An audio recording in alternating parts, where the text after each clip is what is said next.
พอดีว่าซื้อข้าวมาอีกมื้อนี้เพื่อนสิบ่ถล่มบ่บัดนี้โอ้จักชอบก็น้องอันรถจะนะ4ชอบอยู่ในตอนนี้ยังบ่ได้แก้จักชอบเลยเดี๋ยวนี้มันมื้อเช้านี่น่ะพากันมาเฮือนแม่ตู้คูณเพิ่นมายกเสาเฮือนอยู่นี้แล้วว่าสิมาซื้ออยู่ห้านที่ว่าเฮาเคยซื้อแต่เก่านะแต่ว่าเพิ่นปิดห้านมื้อเช้านี่ปิดห้านเลยไปอันหาถามซื้อตามหมู่บ้านเพิ่นผู้เที่ยวเพิ่นมีคกสีนะแต่บ่ได้ซะ50โลได้30โลได้30โลห้านที่ว่าเฮาซื้อแล้วเพิ่นปิดก็เลยซื้อตามคกสีเพิ่น30โลแล้วสิเอาเงินไว้ให้เจ้ากะบ่ถือพี่น้องเอ้ยส่งใหม่ดูส่งใหม่พอดีปั๊บเลยเด้งามเลยบาดพอดีเป๊ะเลยเนาะโอ้เจ้าถือคนนั้นได้จังน้องพอดีเลยพอดีว่าเนี่ยน้องนู้นนี่ได้น้องมี3คู่ตัวนี้นะพี่นี่คุณนี่ของน้องอยู่พี่มีคู่งามเนาะปึ๊บไปแล้วนะบอกคำเป็นไปน้อยอยู่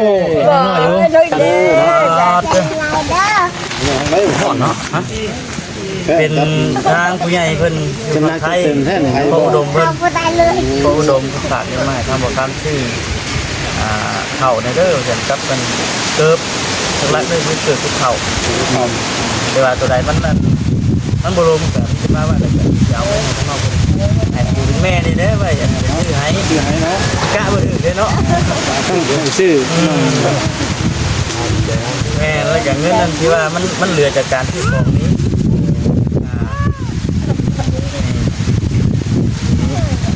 บอกใหม่กันไปแดงเพิ่นเอาไว้ใส่ซอยหรือว่าไว้ใส่จ่ายน้ำเกลือน้ำตาลเด้ออะไรน้องกันรจนามีแบ่งพันคนได้เนาะนี่เขานั่นเนาะบาทกันบาทนี่เอาจังไหนกันมีแต่ว่าไว้ใส่ไว้โพสให้กับมันทางพออุดมเพิ่นอยู่ฝั่งไทยจังไดเนาะจะขัดนะ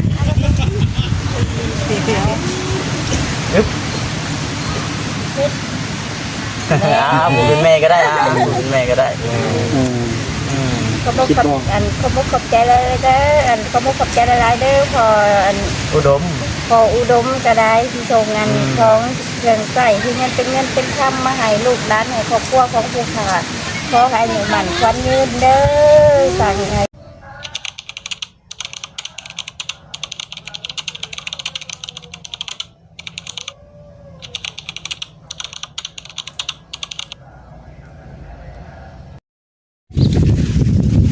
พี่น้องเลยเนาะทำแล้วพี่น้องเอ้ยเนาะทำแล้วก็ยังลมอีกอยู่มื้อนี้น่ะลมเด้อพี่น้องลมเบิดมือเอาสิมันได้ยินเสียงอยู่บ่เลยเนาะพี่น้องเนาะพี่น้องเลยเนาะก่อนอื่นกราบทักทายสบายดีเด้อพี่น้องเด้อเนาะทักทายสบายดี FC กันเบิดทุกคนพบกับบ่าวคำอีกเช่นเก่าเช่นเคยพี่น้องเอ้ยมื้อนี้จะเดินทางมารอบค่ำว่าซั่นมื้อวานนี่นะมืดพี่น้องเมื่อวานเพื่อมาฮอดเนาะพากันเดินทางมาแต่เซปูนเพื่อฮอดบ้านน้องรจนาจนมืดพอดีเข้าไปถามไทยทั้งน้องเพิ่นเกิดแบบฟ้าวๆนี่ พอดีว่าเนาะเมื่อวานนี่กับบ่คำเอ่ยปากอยู่พี่น้องเลยเนาะว่าทางบ่คำนี่ก็มีข่าวดีอยู่แต่ว่ายังบ่ทันได้บอกว่าซั่นเมื่อนี้นะถือว่าได้มาแล้วพี่น้องเลยเนาะข่าวดีที่บ่คำบอกก็คือนำบ่คำนี่มีเงินจำนวนหนึ่งพี่น้องเลยเนาะคือทางพ่ออุดมเพิ่นพี่น้องเลยเนาะขอบคุณหลายๆเด้อเนาะทางพ่อเพิ่นก็ได้คือทางพ่ออุดมเพิ่นอยู่ฝั่งไทยพี่น้องเอ้ยเพิ่นฝากเงินมาให้บ่คำเป็นสะพานบุญให้ก็คือซื้อข้าวให้ทั้งครอบครัวของน้องรจนาแล้วก็หลักๆแล้วก็ข้าวเกิบพี่น้องเนาะเกิบหรือว่ารองเท้านั่นแหละให้ทั้งน้องๆเพิ่นใส่พี่น้องเอ้ยบ่ฮู้ว่าสิพอดีหรือว่าจังไดเดี๋ยวติดตามเบิ่งนำกันพี่น้องเอ้ยเนาะแล้วก็ ข้าวต้มขนมนั่นแหละพี่น้องเนาะกับเงินนั่นแหละไว้ให้เพิ่น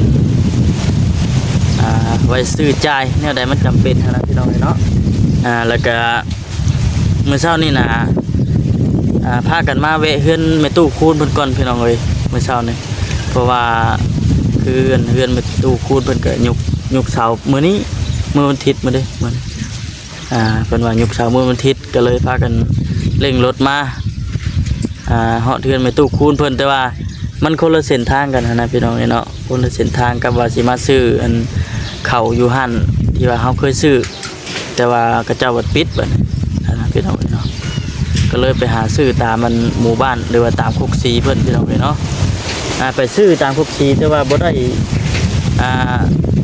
ตามเป้าปานใดพี่น้องเนาะได้แต่30โลได้แต่30โลแล้วก็สิเอาเงินชวนที่ว่าเฮาซื้อเครื่องที่ว่ามันเหลือจากการซื้อของอะไรพี่น้องเนาะนำบ่คำนี่แหละสิมอบให้ทางแม่น้องรจนาเอาไว้พี่น้องเนาะไว้ใช้จ่ายน้ำขอบน้ำครัวแล้วก็มาเมื่อนี้ก็มากับทีมงานในพี่น้องเนาะแล้วก็ซื้อเข้าเลี้ยงทีมงานว่าฉัน เอาจังไรก็มีแต่ว่าขอบคุญขอบคุณทางพ่ออุดมเพิ่นหลายๆเด้อเนาะที่ไว้เนื้อเชื่อใจหรือว่าให้ทางบอกคำเป็นสะพานบุญให้เนาะจังไรก็ขอให้ทางพ่ออยู่ดีมีแฮงเด้อเนาะพร้อมด้วยครอบครัวเฮ็ดหยังสร้างหยังก็ขอให้เจริญรุ่งเรืองก้าวหน้าต่อไปเด้อเนาะอย่าเจ็บจะจนว่าซั่นเฮ็ดหยังก็ขอให้เจริญรุ่งเรืองก้าวหน้าต่อไปสาธุเนาะไปจังไรก็มีแต่ว่าสิพาทางพ่อแม่พี่น้องที่ขับไปถามไทยน้ำกันพี่น้องเลยไปพี่น้องเลยเนาะเปิดภาพมาบัดนี้ป้าเถอะ ซีบีคอยก็ว่าสิมาเปิดหน้านะครับลืมอีกขนาดจองว่าสิไปซื้อได้หั่นเนาะ จังได้ป่ะนะคุยเรื่องหยังบัด เพิ่นซื้อเพิ่นลืมซื้อเครื่องผ่านซื้อกันนะ สบายดีแล้วนะ สบายดีลูกสบายดี สบายดีมาพี่ผลสบายดีให้นั่งดี น้องรจนาเพิ่นได้ทันไปใส่ จะนั่งไปใส่ไปดินแล้วไปดินใช้ลูกรถน้ำมาไปเดี๋ยวรถน้ำมาเร็วพดเร็วรถน้ำมารถน้ำใช้ไปน้ำบ่ไปเจ้าฮะไปเบิดเนาะ จังได้บัดนี้มีข่าวดีบ่เอื้อยข่าวดีบ่มื้อนี้ มื้อนี้ค่ะแต่มื้อนี้แต่ว่าหาไม่ศอกไม่เช้าให้เตรียมเช้าให้ได้อยู่ ข่าวดีเนาะคู่มือนะว่าง่ายๆกันข่าวดีหลั่งไหลเข้ามาอยู่แต่ละมื้อคือสิบ่ได้อันกลุ่มมุกกลุ่มใจคือแต่เก่าดอกเนาะเลยบ่ได้กุ้มข่าวดีเข้ามาเรื่อยๆกันดีใจแฮงขนาดดีใจนำเด้อดีใจนำเนาะดีตลอดเนาะนี่น้องมันจะนาคนได้สินี่มาแล้วกำลังงานมาเพิ่นนี่พี่น้องเนาะครั้งแรกที่มาครั้งแรกบ่ครั้งแรกนะทางวาสนาเพิ่นครั้งแรกเลยที่เห็นข่อยแม่นบ่ครั้งแรกถามเพิ่นกวงกว่าเนาะเอ้ยเคยเห็นข่อยอยู่บ่เคยล่มเนาะแม่เนาะล้มแค่เข้ามาสบายดีไอ้ได้ไหมสบายดีน้องรจนาเธอมาแต่ไสมาแต่เฮือนมาแต่นั่งเล่นมื้อนี้ก็เพิ่นบ่ได้ไปทางใดดอกเนาะผู้เป็นแม่ก็ได้นับมือแล้วนับมือแห่งอยู่4คนนี่บ่เลยอยู่สำเพ็ญนี่แหละจะลูกสาวเนาะ4คนแม่ลูกนอนกลางค่ำกลางคืนนี่บ่ย่านบ่ซั่นย่านอยู่หาจะได้มันจำเป็นแล้วคนย่านก็ย่านอยู่ผมจะมีขาประตูเพิ่นนั่นติเนาะพี่น้องวงน่ะขาก็บ่ดีประตูก็บ่มีแต่สุดยาอยู่หักจำเป็นแล้วก็อยู่ย้อนแบบความจำเป็นอยู่แบบจำเป็นแล้วเนาะจำเป็นมันบ่มีแต่ก็อยู่ไปอดความย่านก็ได้อดเอาจุดชิ้นนะเอาง่ายๆไปฮอบซีบฮอบแดนเลยเนาะคันว่าย่านก็คือสินั่นเลยเด้อยู่ตะเดินนะบ่อยู่นี่3 ปีอยู่3 ปีแล้วได้เป็นที่ของตัวเองบ่หรือว่าที่ของแม่ย่าเพิ่นมอบให้ลูกชายเพิ่นที่ดินของแม่ย่าแต่เพิ่นม น้องลูกชายไปดูแล้วยิ่งเพิ่นว่าสิมอบให้ลูกให้หลานเพิ่นจะอยู่กับน้ำลูกน้ำเต้าเฮานี่แหละก็ทำการมอบให้เฮาคือ แม่นั่นแหละอยู่ แม่ ก็จะเป็นลูกน้ำเต้าเพิ่นให้ลูกให้หลานให้ทำให้เฮา ลูกชายคนตัวนี้มาอยู่ติ เลยลูกชายเพิ่นเสียแล้ว จะครบแล้วบ่เสา ทีนี้ยิ่งเพิ่นสงครามมาบอกว่าเสาเก่าต้นก็สิตกอยู่เอ้า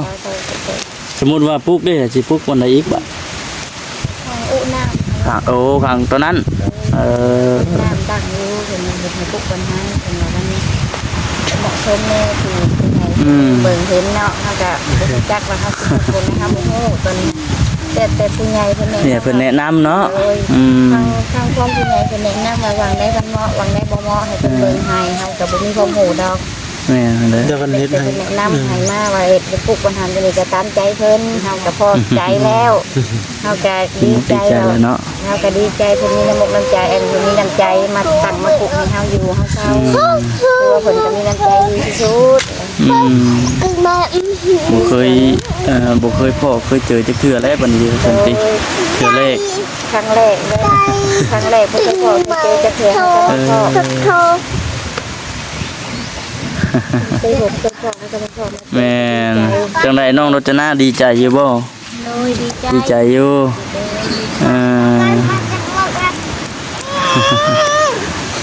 นั่นแหละเนาะเมื่อวานนี่นะมาหาเพิ่นก็ช่วงค่ำพอดีมืดเนาะเมื่อวานนี่เนาะพอดีมืดครึ้มแล้วก็มื้อนี้ก็ตั้งใจมาแล้วก็มีเพราะว่ามีข่าวดีในมื้อนี้ก็ได้ ข่าวดีจะบอก ข่าวดีแล้วมื้อนี้ก็ได้ ได้ครับเรื่องข่าวดี แต่ดีใจ โอ้แต่ดีใจแท้ติ ว่าเป็นตาดีใจ ที่เมื่อวานนี่น่ะก็แจ้งทาง FC เพิ่นอยู่ว่ามีข่าวดีเด้อว่าฉันมาแต่ว่าบ่ได้อันซื้อมาเมื่อวานนี่เพราะว่ามันเฮาก็เดินทางมาแต่สิปูนมันก็ค่ำเลยพอดีว่าซื้อข้าว จะหน้าเพิ่น ซื้อข้าวมาอีกมื้อนี้เพื่อนสิบ่ถล่มบ่บัดนี้ว้าวจักชอบก็น้องอันรถจะนะสี่ชอบอยู่ในตอนนี้ยังบ่ได้แก้จักชอบเลย เราจะออกมาช่องบ่ครับ ข่อยเอามาน่ะ 10ศพ บ่ ชอบหนึงข่อยเอามานั่น ก็เดียวบ่า ก็ได้ว่า10ศพ สอบแนมบัง พี่น้อง ยันถล่มเลยเนาะ ลมไม่สิ 10ศพนี่ โดย เดี๋ยวนี้มันมื้อเช้านี่น่ะพากันมาเฮือนแม่ตู้คูณเพิ่นมายกเสาเฮือนอยู่นี้แล้วว่าสิมาซื้ออยู่ห้านที่ว่าเฮาเคยซื้อแต่เก่านะแต่ว่าเพิ่นปิดห้านมื้อเช้านี่เพิ่นปิดห้านเลยไปอันหาถามซื้อตามหมู่บ้านเพิ่นผู้เที่ยวเพิ่นมีคกสีอะนะแต่บ่ได้สัก50โลได้30โลได้30โล โดยได้แล้ว ห้านที่ว่าเฮาซื้อแล้วเพิ่นปิดก็เลยซื้อตามคกสีเพิ่น30โลแล้วสิเอาเงินไว้ให้เจ้าแกะจักสอบแล้วซั่น ก็ปังบักเป็น ทางไรบ่แอนสบายดี นั่งเบิ่งเจ้านี่แหละ นั่งเบิ่งเลย บ่เล่นน้ำตาเลยเนาะ เห็นแต่ ใกล้สิมื้อละ นะ ยังอยู่บ่ หมดกิน บ่แสดงว่าหากันมาฮอดคือกันอยู่ ค่อยมาฮอดบ่แซนก็มาฮอด นั่นแหละนำข่าวดีมาต้อนเพิ่นมื้อนี้ ดียังนะ ข่าวดีเอาเข้าวมาให้เพิ่นแล้วบ่อยู่ แล้วเพิ่นสิมาบ่มาดิ เอาอีกแล้วจังซี่ แล้วเดี๋ยวมันชอบที่5ชอบที่6เลย ที่5สอบที่6เลยดิ มันเป็นข่าวดีเนาะ แต่ข่าวดีใจจนนั้นเลยดีใจ ใจล้นหลามเนาะข่าวดีจัดหนักจัดเต็มอีกแล้วแล้วให้ทางบ่จิตเพิ่นนั่นแหละอันเอารถมาเข้าเราสิเบรกมาแบบยัน บ่เป็นบ่ บ่เบรกแล้วเนาะ บ่เป็น พอรถมาแล้วเอาขึ้นเลยบ่จัง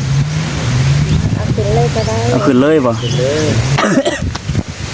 นั่งขาดิ มันจะข่าวดีเนาะมันบ่ครับเพิ่นเอามาให้อีกมื้อนี้ก็ได้พี่น้องเอ้ยสดนึง แม่อุเขาหนาทำแล้วนะทำแล้ว คือไหนถามบ่าวบ่ ทำมาทำลูกทำมาจังไรสีเหลืองท่านสีเหลืองเป็นยัง ใช้สีเหลือง นี่ค่ะ ฮะ ส เดี๋ยวฮัน ใส่ในใส่ หัวขาวฮัน เป็นทรงเป็นทรง ส่งแบบใดอ่ะคุณนี่ ชมแบบใด ถามดี ชมแบบใด จักส่งแบบใดนะพี่น้องเนาะ จักคำบอกน้องเพิ่น ๆถามแปลก เนาะ ๆส่งแตงบ่าว ส่งแตง บ่าวเพิ่นใส่ส่งแตงงามบ่ น้ำมาส่งบ่าว ถามซื้อเพิ่นดูบ่าวซื้อหยังจ้ะ บอชื่อ บ่าวซื้อบ่าวหน้าเด้อบ่าว นี่บ่าวหน้าเลยบ่าวหน้า หาครั้งแรก หน้า สบายดีบ่บ่าวหน้าส ส ถาน บายดีเดี๋ยวบอกหน้า ถามตั้งใจถามดีค่ะสิถามเพิ่น สบายดีสบายดี ถาม สบายดีอยู่ สบายดีนะ สบายดีบ่าวหน้าบ่แม่นนะสบายดีบ่าวหน้าบ่าวหน้ามาจากบ้านใดว่าสิถามเพิ่นดี สบายดีจากมาบ้านใด ๆบ่าวหน้ามาจากบ้านใดว่าสิบอกน้องแน่ว่าสิละว่า ถึงมาบ้านใด บ่าวอยู่บ้านเดียวกับบ่าวคำเพิ่นนั่นแหละบ่าวคำบ่าวจิตเนาะเป็นพี่น้องเดียวกับบ่าวคำเพิ่นบ่าวจิตกัน โธ่แห้งหลายอะลีบ่คำแห้งหลายเด้อบัดนี้เอ้ย แม่บ่ได้หาครับแม่อีกครับพี่น้อง อะไรนะต้องอีก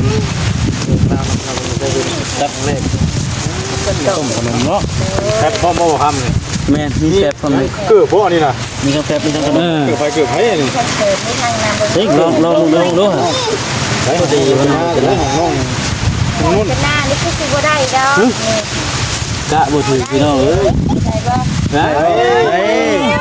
เข้าไปเข้า ล ไป งใหม่ดูลงใหม่ดู ชมไหม ลุกขึ้น พอดีปั๊บเลยเด้งามเลยบาดนี้ พอดีเป๊ะ พอดีเป๊ะเลยเนาะโอ้เจ้าถืออยู่ คนนั้นได้จัง น้องนั่นน่ะน้องคนนี้เด้คนนี้ว่านี่น้องนู้นนี่ ได้น้อง มี3คู่ ตัวนี้นะพี่ คู่นึงเด้คือ ดีคุณดีของน้องน้องอยู่พี่น้องเบิ้ง คู่งามเนาะ ปึ๊บ ไปแล้วนะบ่ครับเพิ่น เป๊ะ น้อย น้อยจุดนึง ต้องผู้นี้เด้ เฮ้ย นี่อยู่นอกว่าจักผู้นี้ ดีว่ะ ต้องเปลี่ยนแล้วบ่ครับเอ้ย อันน้อยนี่เขาบ่ได้อันนี้ก็ อันนี้ตัวนี้ เดี๋ยวตัวนี้คนนี้เนาะ เรื่อง นี่คนนี้ โอ้ยเนาะ เฮ้ย เอาตัวนั้นใหญ่โพดตัว แม่น ตัวนี้ เนาะพลาดไปแล้วครูหนึ่งพี่น้องเอ้ยน้องบ่เป็นหยังบ่เป็นหยัง ยังมาเป็นไง น้องคนไปซื้อ เห็นจังได้บัดนี้เห็นจังได้ได้เลยเห็นจังได้เห็นจังได้ได้เกือบเลย ดีใจ คุณ นำครอบครัวของ ขอบใจขอบใจนายเด้อ เราเด้อ ไม่ผ่อนเนาะ เป็นทางผู้ใหญ่เพิ่น จะนัก ไทย เต็มแท้ไหน พระอุดมเพิ่น เราบ่ได้เลย พระอุดมฝากเงินมาให้ทำบ่ตามชื่อเข้าในเด้อเห็นกับกันเกิบหลักๆเลยคือเกิดทุกเข้าแต่ว่าตัวใดมันนั่นมันบ่ลงก็สิว่าได้ก็สิเอาไว้ข้างนอกให้ปู่เป็นแม่นี่เด้อไว้อันนี้ชื่อให้เนาะกะบ่อื่นเด้เนาะ ต้องซื้อ แม่แล้วอย่างเงินนั่นที่ว่ามันเหลือจากการซื้อของนี้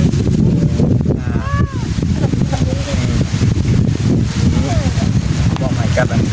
ไปแดงเพิ่นเอาไว้ใส่ซอยหรือว่าไว้ใส่จ่ายน้ำเกลือน้ำตาลเด้อ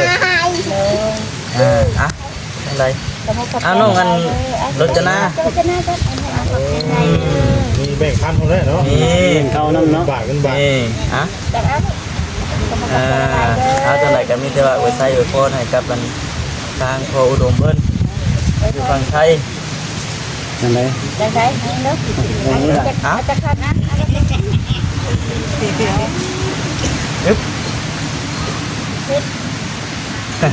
ผมเป็นแม่ก็ได้ผมเป็นแม่ก็ได้ ขอบขอบใจเลยเด้ออันขอบขอบใจหลายๆเด้อพออัน อุดม พออุดมก็ได้ที่ส่งงานของเครื่องใส่ที่เงินเป็นคำมาให้ลูกหลานให้ครอบครัวของผู้ขาขอให้หนูหมั่นควันยืนเด้อสั่งให้สั่งได้สั่งลูกพุกถึงหาเงินหาทองให้ไหลมาเวมาให้อยู่ดีมีแห้งดีเป็นสุขกายสบายใจเด้อจ้าขอขอบคุณผู้เป็นสะพานบุญที่ส่งมาให้ก็ได้คือเบาค่ำนิดพอให้อายุดีมีแห้งให้สิ่งกระยันให้ทำกระยันหางานหาการแหนหลับลื่นเด้อให้ได้เงินในการให้ใจของเป็นแทนเพื่อต่อไป ขอให้อันงานการให้ราบให้รื่นเด้อจ้าหลาย ดีใจน้ำดีใจน้ำเลย ชอบไว้บัดนี้ ต้องเฮียนต้องฮักได้แล้ว ต้องฝึกไว้เนาะ ฝึกไว้ ฝึกไว้เด้อน้องรจนาเด้อ ฝึกไว้แม่งามบ่ล่ะงามบ่เกิดบ่คำเป็นซื้อมาให้ งามแต่ว่ามันบ่ดม บ่ เนาะ ลมเนาะใส่บ่ได้งามแต่ใส่บ่ได้เนาะ มีแต่ว่าน้องผู้นี้แหละให้ผู้เป็นแม่เพิ่นซื้อมาให้เงินก็ถือว่ามอบให้แล้วพี่น้องเนาะ ซื้อใหม่ ผู้น้อง แต่ว่าผู้เป็นเอื้อยเพิ่นน่ะพอดีเพิ่นน่ะเนาะ กะผู้ใหญ่ฝัดถึก เออ ผู้นี้เนาะ ต้องลื่นต้องลื่นตัวนี้หน่อยนึงเนาะ เอาเป็นหยังเสื้อใหม่เนาะ เชื่อไหม กำลังเก็บไว้ ที่ว่ามาฮอดมาถึงแล้วพี่น้องเนาะเบิ่ง ตัวไหนนี่ ข้าวเพิ่นได้บ่ ต่อเพิ่น ป้าไปใช้ก่อนเอาขึ้นมาเลยทำมา ขึ้นเลยบ่ มาเป็นในคะแนนทั้งหมูนี่ก็ได้ขอบใจหลายๆเยอะมันเถอะซื้อ ตั้งไว้ด้วยว่าจับบ่ จับก็ได้ น้องพี่น้องนะ ส่งขึ้นฮอดขึ้น ตั้งเฮือนได้บ่ครับเฮ็ดพี่น้อง ซื้อมาให้แล้วส่งขึ้นทอดเทือนอีก เอาให้กันก็ได้เป็นไง ฮอดพี่น้องเนาะ หอมบ่ จักขอบมุกสดใจทั้งบ่หน้าเพิ่น ยังบ่ได้เลย ไทย อ๋อเพิ่นชื่อเสียงใหม่นี่ อันสะบุญ น้องน้องบ่ เลย มาทางได้ แม่น จะได้ขอตัวกลับเด้อบันเด้อสบายดีเด้อทางน้อง สบายดี ทางเกแดงเนาะ แม่น จังได้ลูกสบายดี ไหนล่ะจะซื้อจังไดก็บ่มาครั้งแรกซื้อ ถาม นู่น เบิ่ง ผู้กลางได้ซะ ด้วย ซื้อโค ชื่ ต อคด โคตรรถเจนาคด เกิดจะหน้า รัตนาชื่อนุ่นเนาะ เลย น้องนุ่นแล้วก็น้องโคตรแล้วน้องรัตนา แถวเจ้าคืออันเหียนเป็นหยังก็เหียนฮะกินขนมลายห่วยบัดหน้านี่สิบ่ซื้อมาต้อนแล้วบัดนี้ เปล่าเมื่อไรเมื่อกินได้ ก็กินคือเก่าแล้วเนาะ กินเดี๋ยวเรากิน โอ้ยอยู่ทั้งน้องนุ่นเพิ่น มันหยอกข่อยได้บ่ครับ แม่นบ่ ถามส่งข่อยครับล่ะส่งยังสีสมนะครับล่ะข่อยราคาโอ้ ดีใจอยู่บ่ ใจ ดีใจอยู่อยากให้มาอีกอยู่บ่หึ โดยหรอวะ ด้วย โดย มาจะให้มาดูบ่ เออ โดย ด้วยเข้ามาโดยนี่มีจะบอกออกจะเพื่อ เนาะผู้นี้น่ะเพิ่นหยุดโรงเรียนได้มื้อนี้เนาะเพิ่นอดมื้อนี่แม่นไป อื่นนะลงเรียน ไกลบ่ โรงเรียนประสามบ่ บ่ข่าวเตเรียอันนี้จะออกแล้ว เอาแล้ว อันนี้เขายังเขาเพิ่นเขาบ่ฮับอันนี้แต่ว่าให้ไปเรียนทั่วได้แต่เพิ่นยังบ่ฮับ ยังบ่รับอันสอนผู้เดียวนี้ จักปีแล้วเลย อันนี้5 ปี ปี5ปีผู้น้องพดได้ 10 ปี 10ปีน้องรัตนาได้ 50 15 บุกปืนแล้วก็ได้เนาะ ลูกสาวเนาะ คนในเกือบล้าน มาลูกเคยได้บัดใหญ่นี่ลูกเคยลายได้ ไก่สิให้ติดต่อให้ลูกเคยแล้วจะค่อยสิมาเอาเนาะแม่บ่สภาพนี่ถ้ามีคนมาเก็บมาเลี้ยงมันอะไรเลี้ยงซอยก็ดีดีใจได้หลายเลย ดีมุกดีใจนำเด้อเด้อที่ว่ามีทางผู้หลักผู้ใหญ่เพิ่นสดซอยหลายสิ่งหลายอย่างหลักๆเลยก็คือเรื่องเพื่อนเรื่องชาติเพิ่นนั่นแหละพี่น้องเนาะมีทางผู้หลักผู้ใหญ่เพิ่นซอยเข้ามาคือในปัจจุบันนี้นะกำลังงานซื้อเสา ใหญ่ทั้งไหนเนี่ย เป็นไงทางใดก็นางลืม ทั้งในบุญเพิ่นบ่ โดยอันเพื่อนผู้ใหญ่ทั้งในบุญเพิ่นกับบ่าวอัน เราแอนมา บ่เห็น อัดคือผู้ใหญ่ทั้งในบุญกับบ่เห็นเพิ่นมันเพิ่นงานน้ำเพิ่นมาเฮ็ดเพื่อน โอ้น้ำกับอันครับเฮ็ดเฮือน เราแอนกับอันกระบุญนะ เป็นมา เดี๋ยวดีไปนำเลยเนาะ แม่น ช่วย เขาพบใจอะไร เองเนาะ แม่น แม่นะแม่แม่ เตรียมเลยเด้อเนาะเตรียมทางไว้มัน น้ำไว้ โอ้ย น้องรจนาบ่สิอิ่วไหวอยู่บ่นี่ เอาอยู่เป็นทางก๊อก เป่งเลยบ่เป่งน้ำเสียเลยตามทางคุณน่ะ เอา